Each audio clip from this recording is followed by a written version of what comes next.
திரு என்.டி. ராமராவ் அவர்கள் அந்த தெலுங்கு பிரைட திரு அஞ்சையா அவர்களை இந்திரா காந்தி பப்ளிக்கா ஷீ ரிபுக்டு அந்த ஒரு சம்பவத்தை வச்சு ஒரு பெரிய அரசியல் இதுவே உருவாக்க முடிஞ்சு. அது காரணம் அவருக்கு ஒரு பெரிய ஹிந்து லீடர் அப்படியெல்லாம் ஒரு இமேஜ் எல்லாம் இருந்தது. பெருமாளே வந்த மாதிரி மாங்க என்.டி. ராமராவ் வந்தார். அந்த மாதிரியா ஒரு பின்னணி இருக்கிறவர். இவர் ஜஸ்ட் அன் என்டர்டெய்னர். என்ன சித்தாந்தம் இதுக்கு இவர் ரெப்ரசன்ட் பண்ணியிருக்காரு அந்த ஃபீல்டில் கூட அது இல்ல சார். உங்க அப்ப மக்கள் எப்படி நம்புவாங்க?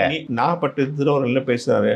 உங்க கொள்கைன்னு வச்சுக்கிட்டு நீங்க பண்ற கொள்ளையெல்லாம் போறோம், எனக்கு அதெல்லாம் தேவையில்லை. நான் எளிமையா ஒரு ஆட்சியை நடத்தி காட்டுறேன். எனக்கு வேண்டியது கல்வி, மின்சாரம், மருத்துவம்,